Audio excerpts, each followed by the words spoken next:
All right. In today's society, the way that we're taught to lose weight is one of the major reasons so many people struggle to maintain a healthy body composition. Crash diets, extreme restrictions, and quick fixes dominate the conversation, creating an unrealistic and unsustainable approach to fat loss. These methods not only set people up for failure, but also perpetuate the cycle of yo yo dieting and weight regain. All right, we're heading into that season now with the new year up and coming.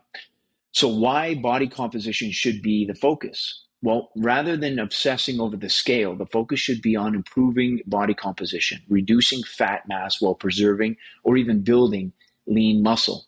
This approach takes into account the caloric density of fat, which is about 3,500 calories. This makes fat loss a slow and deliberate process.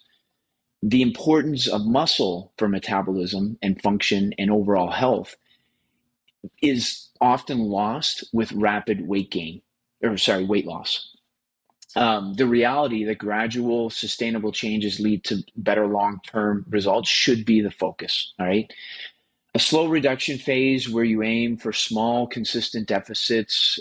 This allows your body to adapt. It protects lean mass and supports the development of your lifelong habits.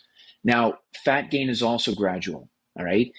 It's essential to remind ourselves that fat gain does not happen overnight. Just as fat loss requires time and consistency, gaining fat also is a slow, cumulative process. But here's the catch. It's much easier and less noticeable to overeat by a few hundred calories each day than it is to cut them.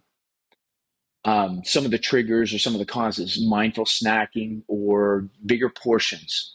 Over time, these small additions can lead to significant fat gain without immediate awareness. Also, too, you have the reverting to old habits. All right, a goal is reached, and then you slip back into behaviors that contributed to weight gain in the first place. This is a common pitfall.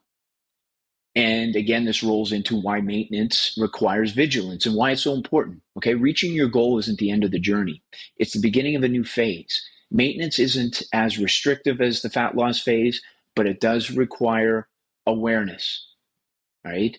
Monitoring portions, hunger signals, and habits, those things need to be watched. Consistency is another one, sticking to the foundational behaviors that helped you achieve your goals, right? But being flexible, allowing for indulgences while balancing them with overall choices to stay within a healthy range on the scale and in terms of your body composition. A shift in perspective is needed if we want to see fewer people struggling with their weight. We need to change how we approach fat loss as a society and maintenance as a society. Education around slow, gradual progress and the importance of body composition is critical. Teaching people to build sustainable habits rather than chasing quick results can help break the cycle of weight gain and weight loss. Finally, all right, it's vital to remember that fat loss is a long game, and so too is fat gain. The key lies in staying mindful and consistent, even after reaching your goal, to avoid falling back into old patterns. Sustainability isn't just about reaching your goal, it's about maintaining the mindset, habits that got you there. And also maybe even being accountable to people within your community and or friends, for example. But stepping on the scale, checking your weight periodically, throughout the week to assess trends, whether or not things are slipping. That's probably one of the biggest assets that you can have that's so non-invasive. Jumping on the scale first thing in the morning, checking where your weight is going, checking where it's trending. It's no different than checking a bank account balance or a credit card statement or anything like that. All right, what you pay attention to very rarely slips out of your grasp. All right. Whereas a lot of people, when they reach their goal, they tend to suffer from burnout because of the extreme conditions and behaviors that they put into the process. So they look at it as, okay, it's done, it's over with, so I can move on without, go back to my old ways, which again is one of the major contributors to the relapse of weight gain and fat gain, whatever you may be dealing with in regards to your health. Okay. So just a little heads up heading into the Christmas season for those of you that are contemplating jumping in and doing something about your health in the new year. I'm available. Okay, I can be reached at on Facebook.